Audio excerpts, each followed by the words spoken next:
To my channel today for tarot reading. ಇವತ್ತಿನ tarot reading welcome. So ಈ reading ಯಾರಿಗೆಲ್ಲ applicable ಆಗುತ್ತೆ ಅಂದರೆ 2 ಸೈಡ್ ಲವರ್ಸ್ಗೆ ಮತ್ತು ಮ್ಯಾರೇಜಿಗೆ ಸಪ್ರೇಷನ್ ಆಗಿ ನೋ ಕಾಂಟ್ಯಾಕ್ಟ್ ಹೋಗಿದ್ರೆ ಆ ವ್ಯಕ್ತಿ ನಿಮ್ಮನ್ನು ಪ್ರೀತಿ ಮಾಡ್ತಾಯಿದ್ದು, ಆ ವ್ಯಕ್ತಿ ಬೇರೆ ಯಾರನ್ನೂ ಮದುವೆ ಆಗದಿರಿದ್ರೆ, ಬೇರೆ ಯಾವುದೇ ಕನೆಕ್ಷನ್ ಇಲ್ದಿರಂದ್ರೆ ಆ ವ್ಯಕ್ತಿ ನಿಮಗೋಸ್ಕರ ಕಾಯ್ತಿದ್ರೆ ಈ ರೀಡಿಂಗ್ ನಿಮಗಾಗಿ. ಥರ್ಡ್ ಪಾರ್ಟಿ ಸಿಚುವೇಷನ್ನಿಂದ ಏನಾದರೂ ಪ್ರಾಬ್ಲಮ್ಸ್ ಇದ್ದರೆ ನೋಡುವಂಥ ನನ್ನ ವ್ಯೂವರ್ಸ್ ಅವರು ಈ ಪ್ರೀತಿಯಲ್ಲಿ ಅವ್ರು ಪ್ರೀತಿಸೋಂಥ ವ್ಯಕ್ತಿಗೋಸ್ಕರ ಯಾಕೆ ಪ್ರತಿ ದಿವಸ ಅಳ್ತಾರೆ, ಯಾಕೆ ಪ್ರತಿ ದಿವಸ ನೋವು ಪಡ್ತಾರೆ. ನೋಡುವಂಥ ನನ್ನ ವ್ಯೂವರ್ಸ್ ಅವ್ರು ಪ್ರೀತಿಸೋಂಥ ವ್ಯಕ್ತಿಗೋಸ್ಕರ ಯಾಕೆ ಪ್ರತಿ ದಿವಸ ಅಳ್ತಾರೆ, ಪ್ರತಿ ದಿವಸ ನೋವು ಪಡ್ತಾರೆ. ಫಸ್ಟ್ ಕಾರ್ಡ್ ಏನು ಬರುತ್ತೆ ನೋಡೋಣ. Devil, page of cups, hermit. So ಈ ರೀಡಿಂಗ್ ಯಾರಿಗೆಲ್ಲ ಅಪ್ಲಿಕೇಬಲ್ ಆಗುತ್ತೆ ಅಂದರೆ 2 ಸೈಡ್ ಲವರ್ಸ್ಗೆ ಮತ್ತು ಮ್ಯಾರೇಜಿಗೆ ಸಪ್ರೇಷನ್ನಾಗಿ ನೋ ಕಾಂಟ್ಯಾಕ್ಟ್ ಹೋಗಿರೋರಿಗೆ. ಇದೊಂದು ಜನರಲ್ ಟ್ಯಾರೋ ಟ್ರೇಡಿಂಗ್ ಆಗಿರುತ್ತೆ ಅಷ್ಟೇ. ನಿಮ್ಮ ಲೈಫಿಗೆ ರೆಸನೇಟ್ ಆಗಿ ಕನೆಕ್ಟ್ ಆದರೆ ಮಾತ್ರ ರಿಸೀವ್ ಮಾಡ್ಕೊಳ್ಳಿ.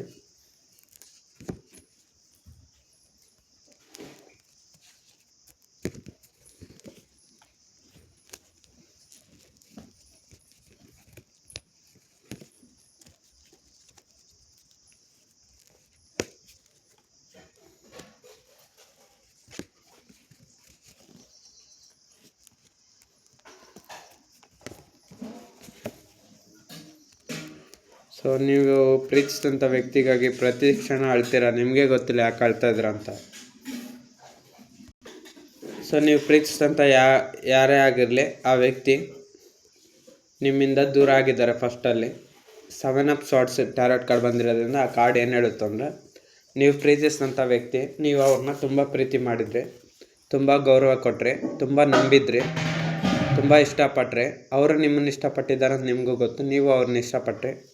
ಬಟ್ ಆದರೆ ನಿಮ್ಮ ವ್ಯಕ್ತಿ ಏನು ಮಾಡಿದ್ರು ಅಂದರೆ, ಪ್ರೀತಿ ಮಾಡೋವ್ರಿಗೂ ಪ್ರೀತಿ ಮಾಡಿದರು. ಆಮೇಲೆ ಏನು ಮಾಡಿದರು ಅಂದರೆ, ಇಲ್ಲಿ ಥರ್ಡ್ ಪಾರ್ಟಿ ಸಿಚುವೇಷನ್ ಎಂಟ್ರಿ ಆಗಿದೆ.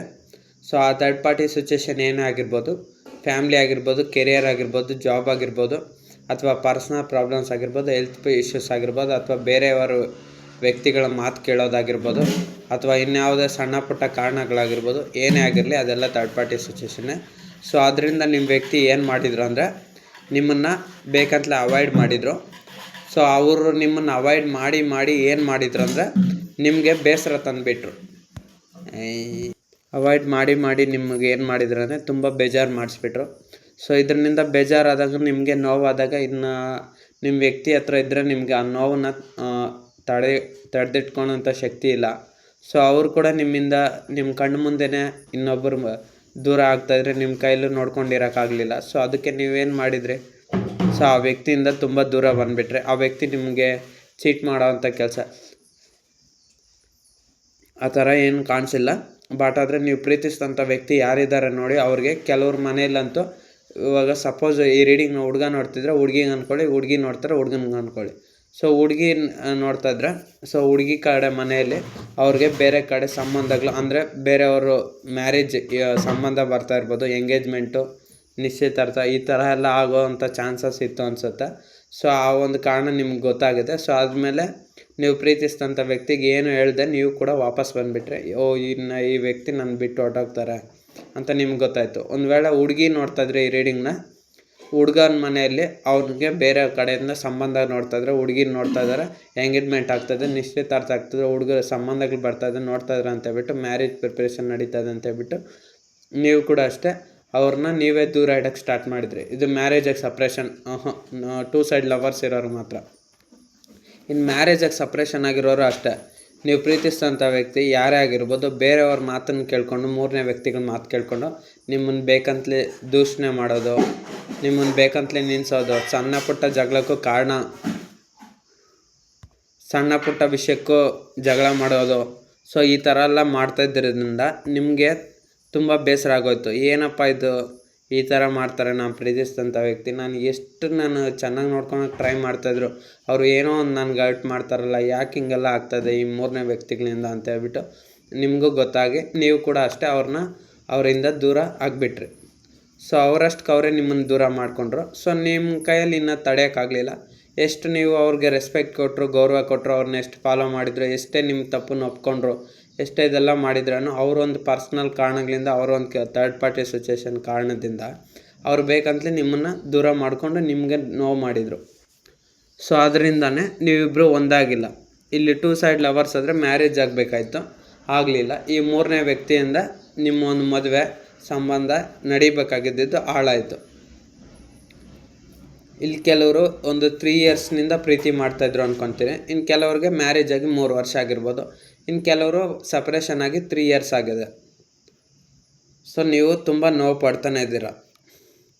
ಎಷ್ಟು ನೋವು ಪಡ್ತಾಯಿದ್ದೀರ ಅಂದರೆ ಹೇಳೋಕ್ಕಾಗಲ್ಲ, ಅಷ್ಟು ನೋವು ಪಡ್ತಾಯಿದ್ದೀರ ಈ ಒಂದು 3ನೇ ವ್ಯಕ್ತಿ ಕಾರಣದಿಂದ. ನೀವು ಪ್ರೀತಿಸಿದಂಥ ವ್ಯಕ್ತಿ ಯಾರಿದ್ದಾರೆ ನೋಡಿ, ಅವರು ಥರ್ಡ್ ಪಾರ್ಟಿ ಸಿಚುವೇಶನ್ ಮಾತು ಕೇಳೋದು ಜಾಸ್ತಿ ಅನಿಸುತ್ತೆ. ಹುಡುಗಿ ಆಗಿದ್ರು ಅಷ್ಟೇ, ಹುಡುಗ ಆಗಿದ್ರು ಅಷ್ಟೇ, ಈ ರೀಡಿಂಗ್ ನೋಡ್ತಾ ಇರೋರು ಯಾರೇ ಆಗಿರಲಿ. ಸೊ ನೀವು ಪ್ರೀತಿಸಿದಂಥ ವ್ಯಕ್ತಿ ಬಗ್ಗೆ ಅಂದ್ಕೊಳ್ಳಿ. ಆ ವ್ಯಕ್ತಿ ಅವ್ರ ಮನೆಯಲ್ಲಿ ಥರ್ಡ್ ಪಾರ್ಟಿ ಸಿಚುವೇಶನ್ ಯಾರಿದ್ದಾರೆ ನೋಡಿ, ಫ್ಯಾಮ್ಲಿ ಮಾತು ಕೇಳೋದು ಜಾಸ್ತಿ.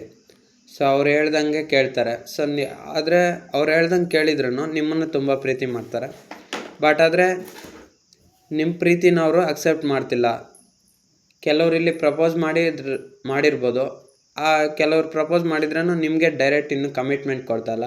ಅಂದರೆ ನಿನ್ನೆ ಮದುವೆ ಆಗ್ತೀನಿ ಆ ಥರ ಮದುವೆ ಏನು ಇನ್ನೂ ಆಗ್ತಾಯಿಲ್ಲ, ಕಮಿಟ್ಮೆಂಟ್ ಆಗ್ತಾಯಿಲ್ಲ. ಸೊ ಈ ಥರ ಎಲ್ಲ ಹರ್ಟ್ ಮಾಡ್ತಾಯಿದ್ರೆ ನೀವು ಪ್ರೀತಿ ಮಾಡ್ತಾರಂಥ ವ್ಯಕ್ತಿ. ಸೊ ನಿಮಗೆ ಗೊತ್ತಾಗ್ಬಿಟ್ಟಿದೆ ಈ 3ನೇ ವ್ಯಕ್ತಿಯಿಂದ ಅವರು ಒಪ್ಕೊಳೋದಿಲ್ಲ, ಯಾವುದೇ ಥರ ಡಿಸಿಷನ್ ತಗೊಳ್ತಿಲ್ಲ.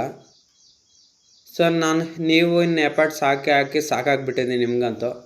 ಎಷ್ಟು ಅಂತ ಪಾಪ ನೀವು ಇದು ಮಾಡೋದಲ್ವ. ಹಾಗೆ ನಿಮಗೆ ಗೊತ್ತಾಗಿ ನೀವು ಕೂಡ ಎಷ್ಟೋ ಎಫರ್ಟ್ಸ್ ಹಾಕಿ ನನಗೆ ಸಾಕಾಗೋಗಿದೆ, ಇನ್ನು ನಾನು ಎಫರ್ಟ್ಸ್ ಹಾಕೋದಿಲ್ಲ, ಏನಿದ್ರೂ ಅವ್ರ ಸೈಡ್ನಿಂದನೇ ಎಫರ್ಟ್ಸ್ ಬರಲಿ ಅಂತ ನೀವು ಕೂಡ ಸೈಲೆಂಟಾಗಿ ಕಾಮ್ ಆಗಿಬಿಟ್ರಿ. ಅದಕ್ಕೋಸ್ಕರನೇ ಪ್ರತಿದಿನ ಅಳ್ತೀರಾ, ನೋವು ಪಡ್ತೀರಾ, ಪ್ರತಿ ಕ್ಷಣ ದುಃಖ ಪಡ್ತೀರಾ. ನಿಮ್ಮ ನೋವನ್ನು ಇನ್ನೊಬ್ರಿಗೆ ಹೇಳ್ಕೊಳಕ್ಕಾಗ್ತಿಲ್ಲ. ಈ 3ನೇ ವ್ಯಕ್ತಿಯಿಂದ ನಿಮ್ಮ ಒಂದು ಜೀವನನೇ ಹಾಳಾಯಿತು. ನೋಡಿ ಇಲ್ಲಿ 3 ವ್ಯಕ್ತಿಗಳಿದ್ದಾರೆ. ಸೆಂಟ್ರಲ್ಲಿ ಇನ್ನೊಬ್ಬ ವ್ಯಕ್ತಿ ಬಂದಿದ್ದಾರೆ ಸೆಲೆಬ್ರೇಷನ್ ಇರಲಿ ಅಂತ. ಸೊ ಅಲ್ಲಿ ಸೆಲೆಬ್ರೇಷನ್ನೇ ಆಗ್ತಾಯಿಲ್ಲ. ಅಂದರೆ ನಿಮ್ಮ ಲೈಫಲ್ಲಿ ಮ್ಯಾರೇಜ್ ಆಗೋದಿರ್ಬೋದು, 2 ಸೈಡ್ ಲವರ್ಸ್ಗೆ ಮ್ಯಾರೇಜ್ ಆಗ್ತಾಯಿಲ್ಲ. ಇನ್ನು ಮ್ಯಾರೇಜಾಗಿ ಸಪ್ರೇಷನ್ ಆಗಿರೋರು ಅಷ್ಟೇ. ಈ 3ನೇ ವ್ಯಕ್ತಿಯಿಂದ ನೀವಿಬ್ಬರು ಒಂದಾಗೋಕ್ಕೆ ಆಗ್ತಿಲ್ಲ, ಇಬ್ಬರು ಬೇರೆ ಬೇರೆ ಆಗಿಬಿಟ್ಟಿದ್ರ. ಅವ್ರಿಗೇನು ಗೊತ್ತು 3ನೇ ವ್ಯಕ್ತಿಗೆ ನೀವೆಷ್ಟು ಪ್ರೀತಿ ಮಾಡ್ತಾಯಿದ್ರಂತ. ನಿಮಗೆ ಗೊತ್ತಿದೆ ನಾವು, ನೀವು ಪ್ರೀತಿಸಿದಂಥ ವ್ಯಕ್ತಿಗೆ ಗೊತ್ತಿದೆ ನಾವು. ಆದರೆ ಅವರು ಇಲ್ಲಿ 2 ಸೈಡ್ ಲವರ್ಸ್ ಆದರೆ ಪಾಪ ಅವ್ರಿಗೆ ಅವ್ರ ಫ್ಯಾಮ್ಲಿನ ಬಿಡೋಕ್ಕಾಗ್ತಿಲ್ಲ, ಈ ಕಡೆ ನಿಮಗೆ ನಿಮ್ಮ ಫ್ಯಾಮ್ಲಿನ ಬಿಡೋಕ್ಕಾಗ್ತಿಲ್ಲ. ಸೊ ಅವ್ರೇನು ನಿಮಗೆ ಆ್ಯಕ್ಷನ್ನು ರಿಪ್ಲೈ ಕೊಡ್ತಾಯಿಲ್ಲ ಅವ್ರ ಫ್ಯಾಮ್ಲಿಯಿಂದ. ಇಲ್ಲಿ ನಿಮಗೆ ನಿಮ್ಮ ಫ್ಯಾಮ್ಲಿಯಿಂದ ಪ್ರೆಷರ್ ತಡ್ಕೊಳಕ್ಕಾಗ್ತಿಲ್ಲ. ಯಾಕಂದರೆ ನಿಮಗಿಲ್ಲಿ ತುಂಬ ಲಾಸಸ್ ಆಗಿದೆ. ಜಾಬ್ ಇಲ್ಲ, ಕೆಲಸ ಇಲ್ಲ, ಮನಿ ಲಾಸು, ಫೈನಾನ್ಷಿಯಲ್ ಲಾಸು, ತುಂಬ ಪ್ರಾಬ್ಲಮ್ಸ್ ಆಗಿಬಿಟ್ಟಿದೆ. ನೋಡಿ ಕಾರ್ಡಲ್ಲಿ ಒಬ್ಬ ವ್ಯಕ್ತಿ ತುಂಬ ವಯಸ್ಸಾಗೋಗಿದೆ ವ್ಯಕ್ತಿ. ನೀವು ವಯಸ್ಸಾಗಿರೋರಾ ಅಲ್ವಲ್ಲ, ಇನ್ನೂ ಹೆಂಗಾಗಿದ್ದೀರಾ. ಕೆಲವ್ರು ಹೆಂಗಾಗಿದ್ರೆ, ಇನ್ನು ಕೆಲವರು ಸ್ವಲ್ಪ ಏಜ್ ಆಗಿದ್ರೂ ತುಂಬ ಶಕ್ತಿವಂತರಾಗಿದ್ದೀರ. ಈ ಕಾರ್ಡಲ್ಲಿ ಹೇಗಿದ್ದಾರೆ ನೋಡಿ, ಅವನು ವಯಸ್ಸಾಗೋಗಿದ್ರು, ಮುದುಕ ಥರ ವಯಸ್ಸಾಗಿದ್ರೂ ಇನ್ನೂ ಚೆನ್ನಾಗಾಗಿದೆ. ಹಂಗೆ ನೀವು ಕೂಡ ಅಷ್ಟೇ ಆ ಮುದುಕನ ಥರ ಆಗೋಗಿದ್ರ. ಬಟ್ ಆದರೆ ನಿಮ್ಮ ಏಜ್ ಮಾತ್ರ ಇನ್ನೂ ಚಿಕ್ಕದು. ಈ ಕಾರ್ಡಲ್ಲಿ ಹೇಗಿದೆ ನೋಡಿ ಹಾಗೆ. ಬಟ್ ಆ ವ್ಯಕ್ತಿ ಅಲ್ಲೇನೋ ಲ್ಯಾಂಪ್ ಇಟ್ಕೊಂಡು ಹುಡುಕ್ತಾ ಇದ್ದಾನೆ. ಆ ವ್ಯಕ್ತಿ ಹುಡ್ಕೋಂಥ ಅವಶ್ಯಕತೆ ಏನಿದೆ? ಎನರ್ಜಿ ಯೂಸ್ ಮಾಡಿದರೆ ಆ ವ್ಯಕ್ತಿ ಎಲ್ಲಿಗೆ ಬೇಕಾದ್ರೂ ಹೋಗ್ಬೋದು, ಅಲ್ಲಿ ಏನೂ ಇಲ್ಲ, ಖಾಲಿ ಎಂಪ್ಟಿ. ಸೊ ಹಂಗೆ ನೀವು ಪ್ರೀತಿ ಮಾಡ್ತಾರಂಥ ವ್ಯಕ್ತಿ ಕೂಡ ಅಷ್ಟೇ. ನಿಮಗೆ ಏನು ಹೇಳ್ತಲ್ಲ, ರಿಪ್ಲೈ ಬರ್ತಾಯಿಲ್ಲ. ಸೊ ಅದರಿಂದ ನೀವು ಒಂಟಿ ಆಗಿಬಿಟ್ಟಿದ್ರ. ಒಂಟಿ ಆಗೋರಿದ್ರಂದ್ರೆ ತುಂಬ ಕಷ್ಟ ಆಗೋಗಿರೋದು ನಿಮಗೆ. ನೀವೆಷ್ಟು ದುಃಖ ಪಡ್ತಾಯಿದ್ರ ಅಂದರೆ ಬೇರೆ ಒಬ್ಬರಿಗೆ ಹೇಳ್ಕೊಳಕ್ಕಾಗ್ತಿಲ್ಲ, ಅಷ್ಟು ನೋವು ಪಡ್ತಾಯಿದ್ರ. ನೀವು ತುಂಬ ಒಂಟಿ ಆಗೋಗ್ಬಿಟ್ಟಿದ್ರ. ನಿಮ್ಮ ನೋವನ್ನು ಇನ್ನೊಬ್ರಿಗೆ ಹೇಳ್ಕೊಳಕ್ಕಾಗ್ತಿಲ್ಲ. ಒಂಟಿಯಾಗಿರೋದು ಎಷ್ಟು ಕಷ್ಟ ಗೊತ್ತಾ? ಮದುವೆ ಆಗಿ ಸಪ್ರೇಷನ್ ಆಗಿರೋರು ಅಷ್ಟೇ ಪಾಪ ಒಂಟಿಯಾಗಿ ಜೀವನ ಮಾಡ್ತಾಯಿದ್ರೆ. ಇಲ್ಲಿ ಕೆಲವ್ರಿಗೆ ಮಕ್ಕಳಿರ್ಬೋದು, ಆ ಮಕ್ಕಳನ್ನ ನೀವು ನೋಡ್ಕೊಬೇಕು. ಇನ್ನೊಂದು ಕಡೆ ಅಂದರೆ ಒಬ್ಬರೇ ಇರ್ತೀರ, ಸಿಂಗಲ್ಲು, ಅಂದರೆ ಅವ್ರಿಗೆ ಪ್ರತಿಯೊಂದು ರೆಸ್ಪಾನ್ಸಿಬಿಲಿಟಿ ಇರುತ್ತೆ. ನೀವು ಒಬ್ಬರೇ ಅಂತ ಎಷ್ಟು ಹ್ಯಾಂಡಲ್ ಮಾಡೋಕ್ಕಾಗುತ್ತಳೆ. ಮತ್ತು ನೀವು ಕಷ್ಟಪಟ್ಕೊಂಡು ಬಂದಿರ್ತೀರ. ನಿಮ್ಮ ಜೀವನದಲ್ಲಿ ನಿಮಗೆ ಸಂತೋಷ, ನೆಮ್ಮದಿ, ಹ್ಯಾಪಿನೆಸ್ ಅನ್ನೋದು ಬೇಕು.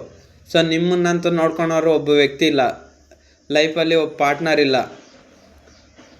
ಸೊ ಬೇರೆಯವ್ರು ಇದ್ದಾರೆ ಫ್ಯಾಮ್ಲಿ, ಅವ್ರು ನೋಡ್ಕೊತಾರೆ. ಅದು ನಿಮ್ಮನ್ನು ನೋಡ್ಕೊತಾರೆ. ಬಟ್ ಆದರೆ ಅವ್ರಿಗೆಲ್ಲ ಕಷ್ಟನೂ ಹೇಳ್ಕೊಳಕ್ಕಾಗುತ್ತಾ? ಆಗಲ್ಲ. ನಿಮ್ಮ ಲೈಫ್ ಪಾರ್ಟ್ನರ್ ಯಾರಿದ್ದಾರೋ ಅವ್ರ ಹತ್ರ ನಿಮ್ಮ ಒಂದು ಕಷ್ಟನ ಸುಖನ ಎಲ್ಲ ಹೇಳ್ಕೊಬೇಕು. ಅವ್ರ ಹತ್ರ ನಗುತ್ತಾ ಮಾತಾಡಬೇಕು, ಎಲ್ಲ ಹೇಳೋಕ್ಕಾಗುತ್ತೆ.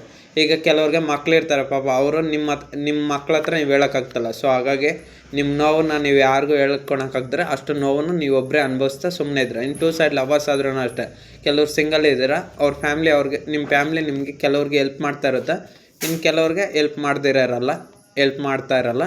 ಸೊ ನೀವು ಒಬ್ಬಂಟಿಯಾಗಿ ನಿಮ್ಮೊಂದು personal problems, health problems, financial problems ಎಲ್ಲವನ್ನು ಸಾಲ್ವ್ ಮಾಡ್ಕೊಬೇಕು. ಸೊ ಎಲ್ಲ ಥರದ್ರಲ್ಲೂ ಕಷ್ಟ. ಸೊ ನಿಮಗೆ ಈ ಎಲ್ಲ ಕಷ್ಟಗಳನ್ನು ನೀವು ಸಾಲ್ವ್ ಮಾಡ್ಕೊತೀರ. ಆದರೆ ನೀವು ಒಬ್ಬಂಟಿಯಾಗಿರೋದ್ರಿಂದ ನಿಮ್ಮ ಜೊತೆಗೆ ಒಬ್ಬ ಪಾರ್ಟ್ನರ್ ಇಲ್ಲ, ನೀವು ಪ್ರೀತಿಸಿದಂಥ ವ್ಯಕ್ತಿ.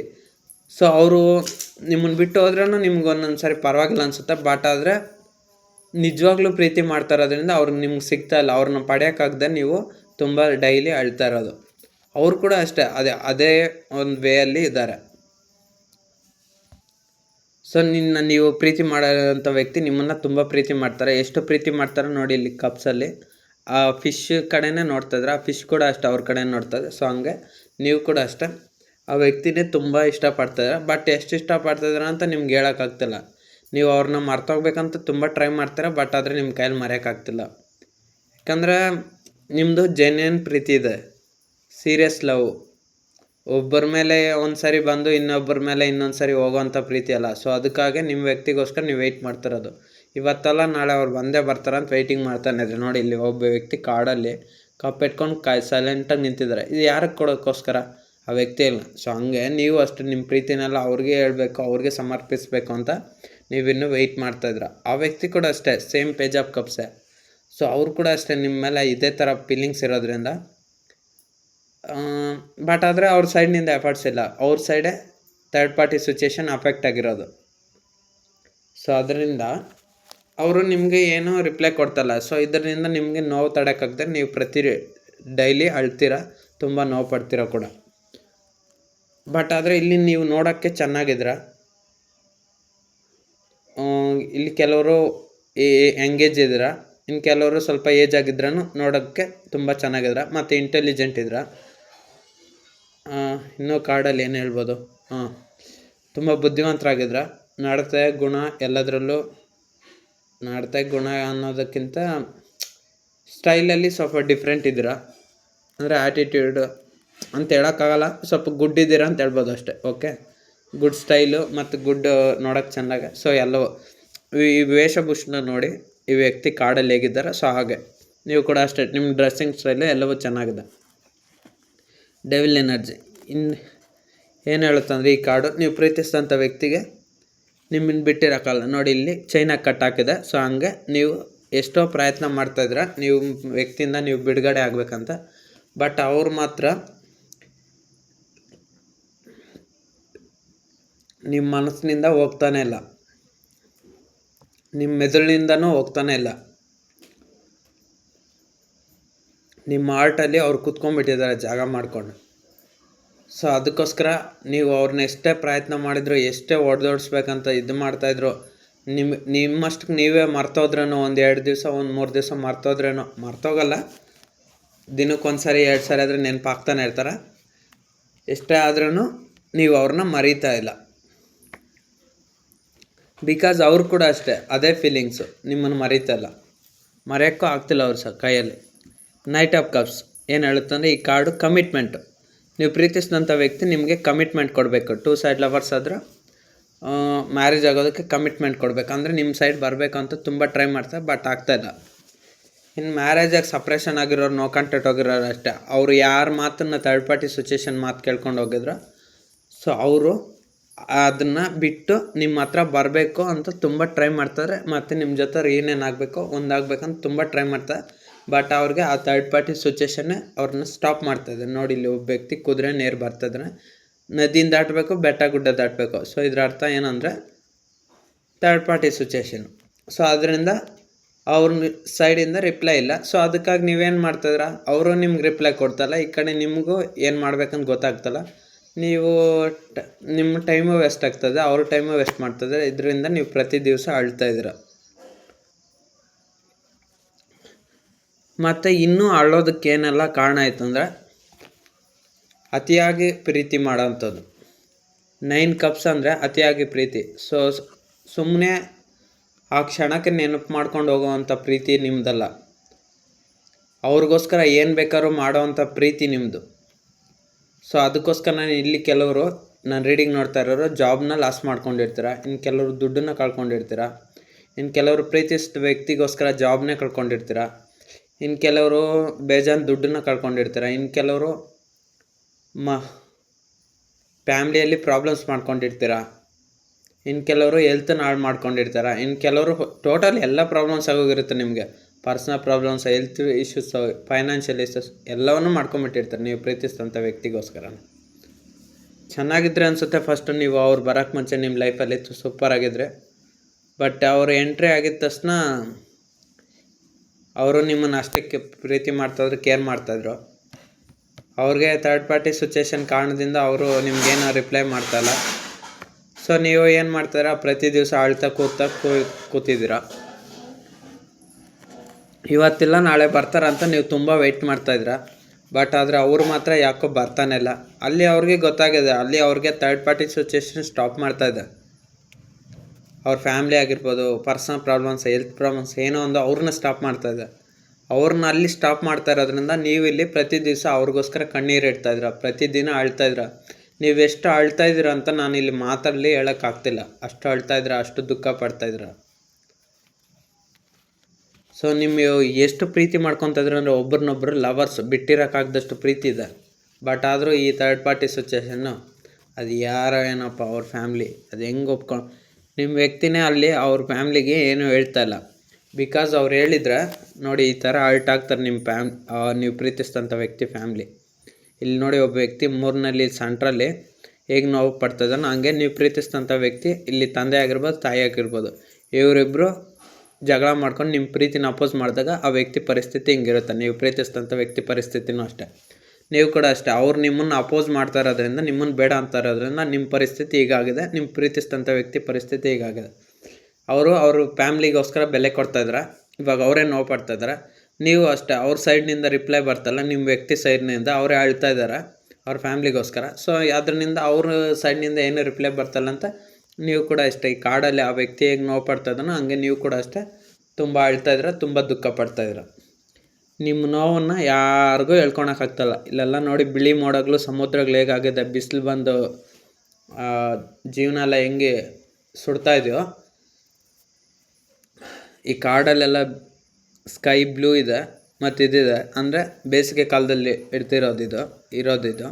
ಸೊ ಹಂಗೆ ಬೇಸಿಗೆ ಕಾಲದಲ್ಲಿ ಹೇಗೆ ಬೆಂಕಿ ಬಿಸಿಲು ಸುಡುತ್ತೋ, ಸೊ ಹಾಗೆ ನಿಮ್ಮ ಜೀವನ ಕೂಡ ಅಷ್ಟೇ ಸುಡ್ತಾ ಇದೆ, ಪ್ರತಿ ಕ್ಷಣ ಸುಡ್ತಾ ಇದೆ. ಇಲ್ಲಿ ಸುಡ್ತಾ ಇದೆ ಅಂದರೆ ಅರ್ಥ ಏನಂದರೆ ನೀವು ಪ್ರತಿದಿನ ಆ ವ್ಯಕ್ತಿಗಾಗಿ ತುಂಬ ಕಣ್ಣೀರು ಇಡ್ತಾಯಿದ್ರ. ನಿಮ್ಮ ನೋವನ್ನು ಯಾರಿಗೆ ಹೇಳ್ಕೊಬೇಕಂತ ಗೊತ್ತಾಗ್ತಾ, ದುಡ್ಡೇನೋ ಅಲ್ಪ ಸ್ವಲ್ಪ ಬರ್ತಾಯಿದೆ, ಎಲ್ಲವೂ ಸರಿ ಹೋಗ್ತದೆ, ನಿಮ್ಮ ಜೀವನ ಎಲ್ಲ ಪ್ರಾಬ್ಲಮ್ಸು ಸಾಲ್ವ್ ಆಗ್ತದೆ. ಬಟ್ ನಿಮ್ಗೊಂದೇ ಪ್ರಾಬ್ಲಮ್ಮು ನಿಮ್ಮ ಲೈಫ್ ಪಾರ್ಟ್ನರ್ ಕಡೆಯಿಂದ. ಸೊ ಅವ್ರನಿಂದನೇ ನಿಮ್ಮ ಜೀವನ ಅಲ್ಲ ಇವಾಗ ಹಾಳಾಗಿರೋದು, ನೋವು ಪಡ್ತಾ ಇರೋದು ಕೂಡ. ಬಟ್ ಅದು ಫಸ್ಟಲ್ಲೆಲ್ಲ ಚೆನ್ನಾಗಿದ್ರಿ, ಬಟ್ ಒಂದು ಏಜಿಗೆ ಬಂದಮೇಲೆ ನೀವು ತುಂಬ ಹಾಳಾಗಿದ್ರ, ತುಂಬ ನೋವು ಪಡ್ತಾಯಿದ್ರ. ಆದಷ್ಟು ಬೇಗ ನಿಮ್ಮ ವ್ಯಕ್ತಿಯಿಂದ ಕಾಂಟ್ಯಾಕ್ಟು, ಕಮ್ಯುನಿಕೇಷನ್, ಮೆಸೇಜ್ ಯಾವಾಗ ಬರುತ್ತೆ ಅಂತ ತುಂಬ ವೆಯ್ಟಿಂಗಲ್ಲಿದ್ದೀರ ನೀವು. ಅದನ್ನು ಈ ಕಾರ್ಡೇ ಹೇಳುತ್ತೆ ನೋಡಿ. 8 ಆಫ್ ವಾಂಡ್ಸ್ ಅಂದರೆ ಫುಲ್ಲು ಸ್ಪೀಡಾಗಿ ಬರೋವಂಥದ್ದು. ಇದು ವಾಂಡ್ಸ್ ಅಂದರೆ ಕಮ್ಯುನಿಕೇಷನ್ನು, ಮೆಸೇಜ್ಸು, ಸೊ ಎಲ್ಲ ಡೈರೆಕ್ಷನ್ ಹೇಳುತ್ತೆ ನೋಡಿ. ವಾಂಡ್ಸ್ ಫುಲ್ಲಾಗಿ ಸ್ಪೀಡಾಗಿ ಒಂದು ಡೈರೆಕ್ಷನ್ ಹೋಗ್ತಾಯಿದೆ. ಹಂಗೆ ನೀವು ಪ್ರೀತಿಸಿದಂಥ ವ್ಯಕ್ತಿಯಿಂದ ನಿಮಗೆ ಮೆಸೇಜು, ಕಾಲು, ಕಾಂಟ್ಯಾಕ್ಟು, ಕಮ್ಯುನಿಕೇಷನ್ ಎಲ್ಲ ಬರಬೇಕಂತ ನೀವು ತುಂಬ ದಿವಸದಿಂದ ವೆಯ್ಟ್ ಮಾಡ್ತಾಯಿದ್ದೀರ. ಕೆಲವರು 8 ಮಂತ್ಸ್ನಿಂದ ವೆಯ್ಟ್ ಮಾಡ್ತಾ ಇರ್ಬೋದು, ಇನ್ನು ಕೆಲವರು 8 ಇಯರ್ಸ್ನಿಂದ ವೆಯ್ಟ್ ಮಾಡ್ತಾ ಇರ್ಬೋದು. 8 ಮಂತ್ಸು ಇಲ್ಲ 8 ಇಯರ್ಸು, ಇಲ್ಲಾಂದರೆ ನಿಮ್ಮ ಡೇಟ್ ಆಫ್ ಬರ್ತ್ 8 ಇರ್ಬೋದು, ಇಲ್ಲ 8 ನಂಬರ್ ನಿಮ್ಗೆ ಯಾವ್ದಾರು ಫೋನ್ ನಂಬರು ಏನೋ ಒಂದು ಮಂತು ಯಾವುದೋ ಒಂದು ರಿಲೇಟೆಡ್ ಇರುತ್ತೆ. ಸೊ 8 ಅನ್ನೋದು ಕಾಮನ್ನು. ಸೊ ಅಷ್ಟು ದಿವಸದಿಂದ ವೆಯ್ಟ್ ಮಾಡಿ ನಿಮ್ಮ ವ್ಯಕ್ತಿಯಿಂದ ನಿಮ್ಗೆ ಯಾವುದೇ ರಿಪ್ಲೈ ಇಲ್ಲ, ತುಂಬ ನೋವು ಪಡ್ತಾಯಿದ್ರ. ನೀವು ಪ್ರತಿ ದಿವಸ ಅವ್ರಿಗೋಸ್ಕರ ಅಳದೇ ಇರೋ ದಿನ ಇಲ್ಲ. ಕೆಲವರು ಪ್ರತಿ ದಿವಸ ಅಳ್ತಾ ಇರ್ತಾರೆ, ಇನ್ನು ಕೆಲವರು ಅವ್ರನ್ನೇ ನೆನಪು ಮಾಡಿಕೊಂಡು ಪದೇ ಪದೇ ನೋವು ಪಡ್ತಾನೆ ಇದ್ರ. ನಿಮ್ಮ ಜೀವನನೇ ನೀವು ದುಃಖದಲ್ಲಿ ಮುಳಿಸ್ಕೊಂಡಿದ್ರ. ನಿಮ್ಮ ವ್ಯಕ್ತಿ ತುಂಬ ಸೀಕ್ರೆಟಿವ್ ಆಗಿದ್ದಾರೆ, ಅವ್ರು ಯಾವುದೇ ಇನ್ಫಾರ್ಮೇಷನ್ ಅಷ್ಟು ಬೇಗ ಹೇಳೋದಿಲ್ಲ. ಸೊ ಇದರಿಂದ ನಿಮಗೆ ನೋವಾಗ್ತಾಯಿದೆ. ಅವ್ರನ್ನೆಲ್ಲಿ ಕಳ್ಕೊಂಬಿಡ್ತೀನಿ ಅನ್ನೋ ಭಯದಿಂದನೇ ನೀವು ಪ್ರತಿ ದಿವಸ ಅಳ್ತಾ ಇರೋದು ಕೂಡ. ನಿಮ್ಮ ಪಾರ್ಟ್ನರನ್ನು ನೀವು ಎಲ್ಲಿ ಕಳ್ಕೊಂಬಿಡ್ತೀರ ಅನ್ನೋ ಪ್ರತಿ ಕ್ಷಣ ನೋವು ಅವ್ರನ್ನ ನೆನಪು ಮಾಡಿಕೊಂಡೆ ಪ್ರತಿದಿನ ಅಳ್ತಾರೆ. ಅದು ನೋಡಿ, ಇಲ್ಲಿ ಕಾರ್ಡಲ್ಲಿ ಒಬ್ಬ ವ್ಯಕ್ತಿ ಪೆಂಟಿಕಲ್ಸ್ನಲ್ಲಿ ಕಳ್ಕೊಂಡ್ಬಿಡ್ತೇನೆ ಅಂತ ಕಾಲು ಕೆಳಗೆ ಹಾಕ್ಕೊಂಡಿದ್ದಾನೆ, ತಲೆ ಮೇಲೆ ಇಟ್ಕೊಂಡಿದ್ದಾನೆ. ಹಂಗೆ ನೀವು ಪ್ರೀತಿಸಿದಂಥ ವ್ಯಕ್ತಿನ ನೀವು ಎಲ್ಲಿ ಕಳ್ಕೊಂಡ್ಬಿಡ್ತಾರಂತ ನಿಮ್ಮ ಮನಸ್ಸಲ್ಲಿ ಪ್ರತಿ ದಿವಸ ನೆನೆಸ್ಕೊಂಡು ಅಳ್ತಾನೆ ಇದ್ದೀರಾ.